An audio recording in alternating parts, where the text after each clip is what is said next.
stations and override the lockdown from each facility. Doesn't matter which one you hit first, but you can't enter Atlas Station until you've dealt with both. Also, keep an eye out for Cerberus security mechs. The VI has likely taken control of them. Archer out. Hello, ladies and gentlemen, and welcome back to Mass Effect 2 with me, the Doctor. And that is one hell of a view. This is very pretty, this DLC. I mean, it'll look even better for you because I'm seeing it through my heavily purple-tinted screen. But,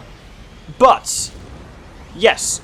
So we have a little thing in the bottom right. So last episode, we came here to investigate Project Overlord, and we learned they've tried to interface a human with the Geth, and they've created a hybrid VI that's gone mental in a completely surprising turn of events. I mean, that sounds like the police. Mass Effect's definitely got its kind of running themes, and one that comes up all the time is it's the whole AI, how do we handle that, and things like that. And it seems, oh, these things are back. The creepy little, like, creatures. Oh, the little stealing hands for sneaking to out your pocket there. Creepy looking things. It's also worth noting. Analysis. Defenseless herbivores are no match for guided missiles. Okay, usually it says that if you shoot them rather than running them over, so it doesn't entirely make sense, but there you go. Yeah, it seems like they do the whole rogue VI thing a lot, but I think this is one of the best implementations of it within the Mass Effect universe. Anyway, we've got this kind of package here. If we hold Y and stay within the circle. An emergency Cerberus data packet has been recovered. It contains information on Project Overlord that other research cells need to review. Be alert for more packets in the area. 5 more remain. So that's a bit of a side quest to do. In the meantime, as I say, we've got the arrow that occasionally appears on the screen. You may have seen it there. It's like around B, there's like an orange arrow, and proximity to Vulcan Station. When you're close enough, you press B to transition.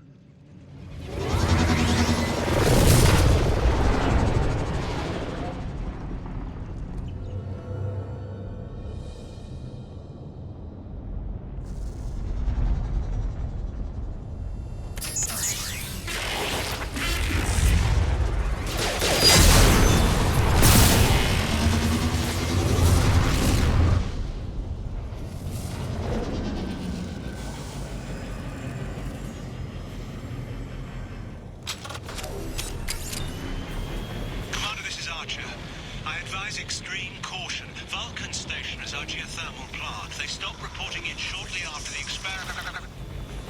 Scanning area. Analysis. VI infection is present within plant machinery. Advise caution. So, I mentioned this is like a kind of high-budget version of the Firewalker DLC, and indeed, sections like this feel... Ow! Okay, you've got these gas vents here, you've got to kind of time your way through them, wait for them to stop, then boost through them when they're kind of red. Scanning area. Analysis. Venting stations provide adequate velocity to enhance vehicle lift. It feels like... So, you kind of... There's two ways of... Oops, Cerberus turrets. There's two ways of looking at it. One is, if you bought this and the Firewalker pack, boy does this make the Firewalker pack feel like shit. But the other thing is, this came out nearly 6 months after the game launched, I think, considerably after the Firewalker pack. To the point where I feel like, yeah, basically, the Firewalker pack was what can roughly be described, minerals, as a kind of testbed for this. They tried stuff out in the Firewalker pack, they learned what worked, what didn't work, and they turned it into a fully fleshed bit of DLC, and I think it came out bloody well. Like this, just when I say high budget Firewalker pack, I don't mean that as in it's a cheap copy, it's an expensive copy. It's good, they really learned from... They clearly learnt from the Firewalker pack and implemented it here. This bit we have to do a bit of hopping between these platforms. When you land on these, they will start to liquefy. You can't stay on them for long, but it's simple enough to just hop forward. You don't even have to really use the boost to get over here. Now, these gas vents, as we've seen, lift us up enough, and then you can do another jump when you're on them, and it's wonderful. Thruster velocity is inadequate to clear the wall ahead. Okay, so now time for a bit of exploration on foot. Bit of exploration on foot. There we go.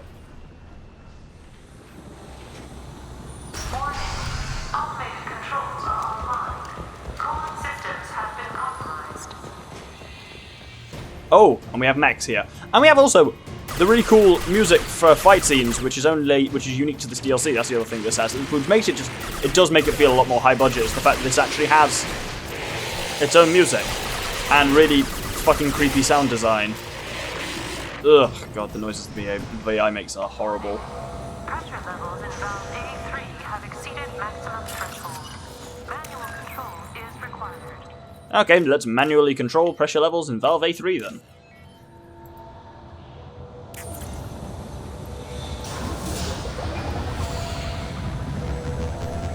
Venting outflow successful.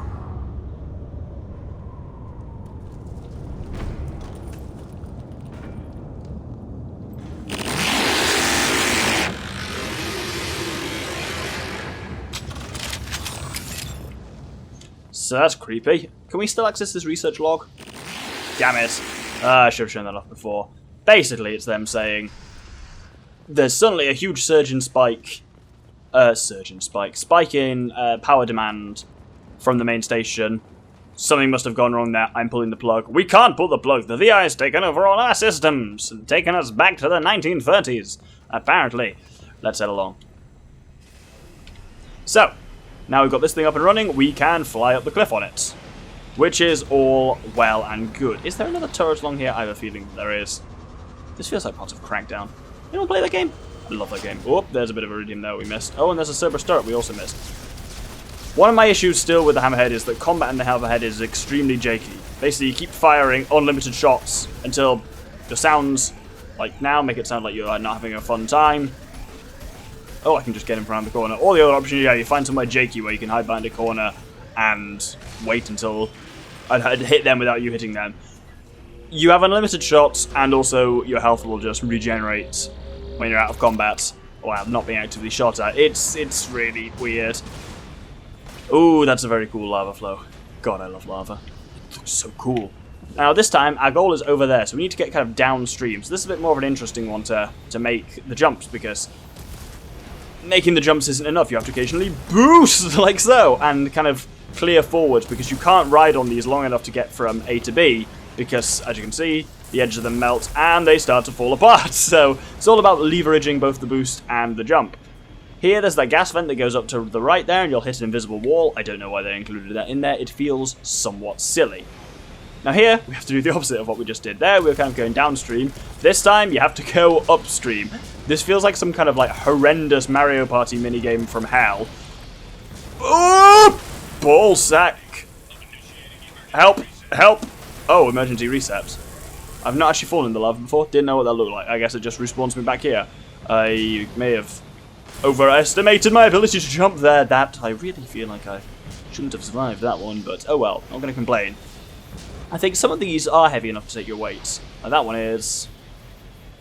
That one is. Oh, clearly these ones aren't at least going to sink. But it's just about actually how to make your way up the river. And you have to use a combination of jumping with A and then boosting with L. Boosting is actually probably more effective in mid-air than it is on the surface. It'll pull you forward quite a lot. I think that section's really good fun. And as you can see, we're back on foot. So now we need to override the project, the Vulcan Station from over here. I find it weird that he's like, yeah, the project leads need to authorize it, but, ooh.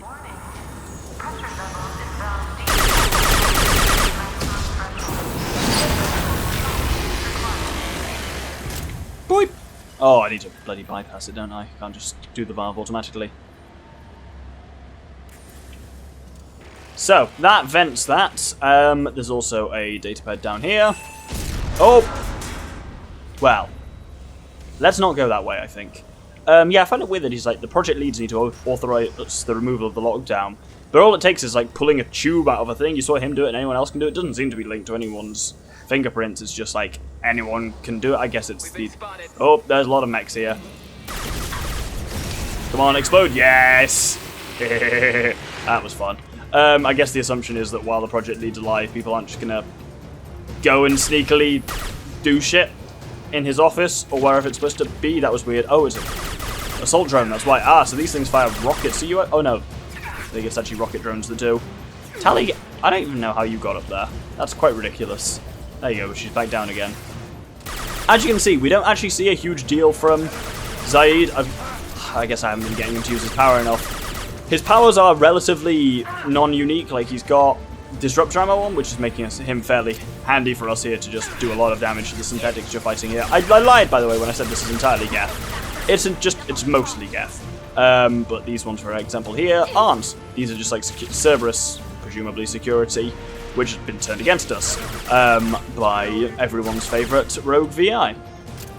Zaid is just a good fighter. He's arguably the best fighter in the game because he's one of very few. Let's blow these up.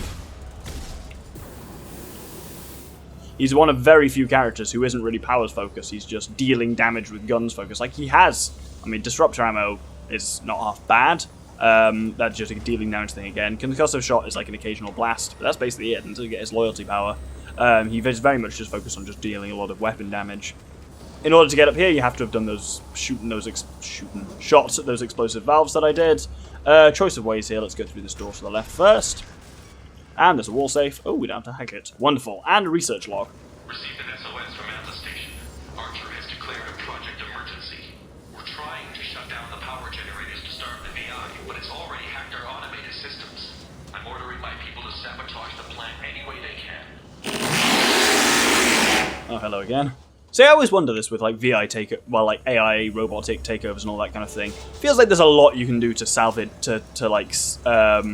sabotage at least a kind of like system like this. Like, yes, it can take over the automated systems, but surely a good axe to the right wires and within a few seconds you can do damage that no AI, or at least no entirely software-based thing is going to be able to do anything about, because you can't reconnect those wires using software unless it just finds a way around it. But it feels like, I always feel like that kind of sabotage should be pretty easy to do. I suppose it also goes in with like robots falling over and stuff like that, but at the moment they're relatively easy to... Oh, topple, that's a proper heavy mech. The old Emir ones. I don't know if these guys are scarier than Primes. I think Primes are scarier, partly because they're bloody huge. But anyway, I'm going to fire a couple of arcs into it and the surrounding things. Oh, you actually have to be able to target an enemy before you can put an arc into it. That's worth noting. Shields are down, so that's good enough for me. The Widow will fucking wreck its armor, as will my incineration cannon. Boink! Ooh, good lord, that is powerful. Boink!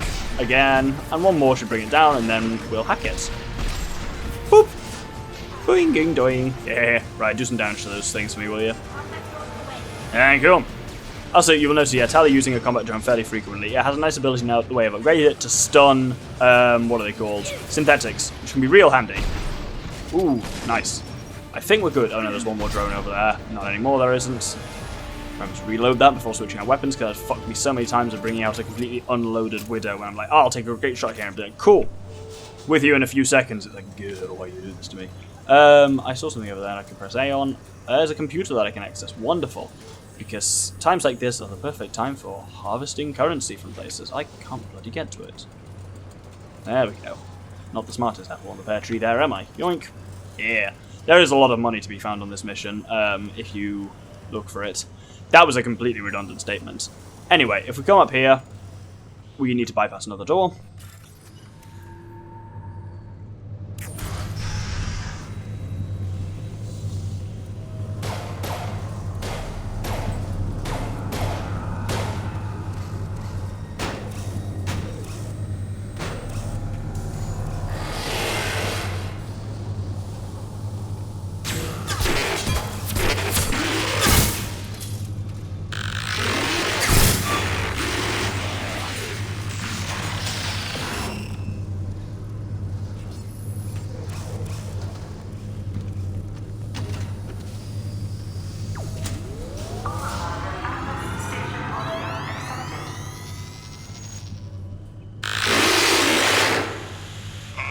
Receiving this? Commander Shepard, this is Dr. Archer. Please respond. I hear you, Doctor.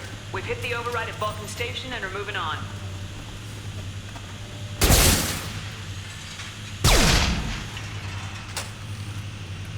Shepard out.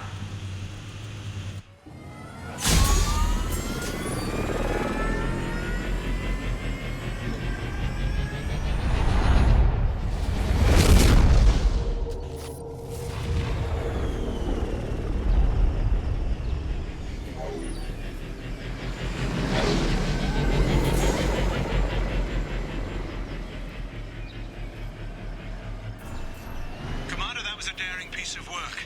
Vulcan Station was a success. You still need to go to Prometheus Station and override the lockdown from there. luck. So, that concludes kind of, the Vulcan Station stuff.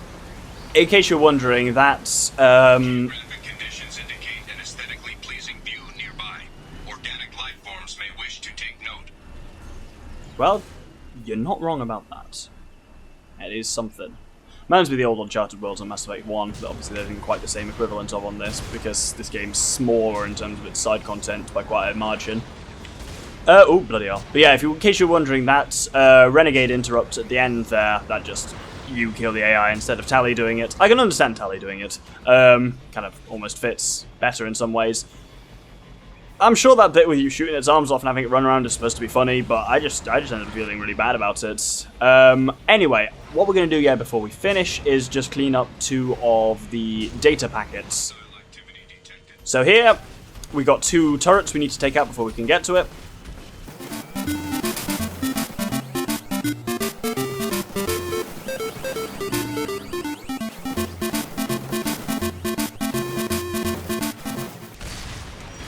Now you see what I mean about Hammerhead combat feeling a little bit jakey.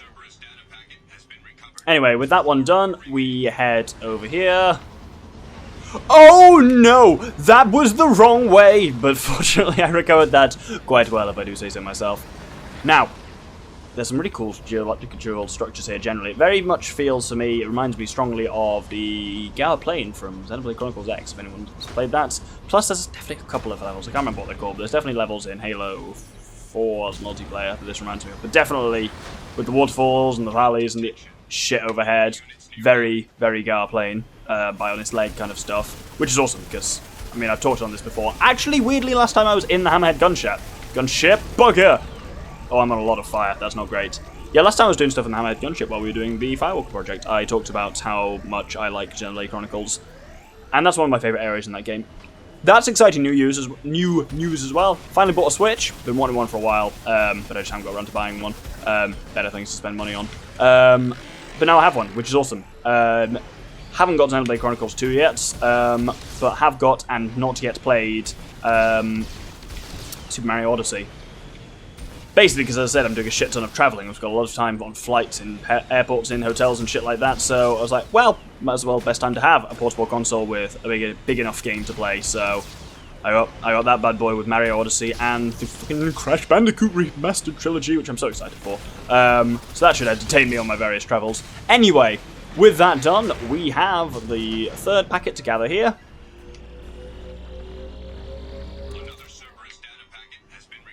And with that, 3 more remain, and we are done for this episode. Next episode, we'll be going on to Prometheus Station to override the 2nd part of the lockdown.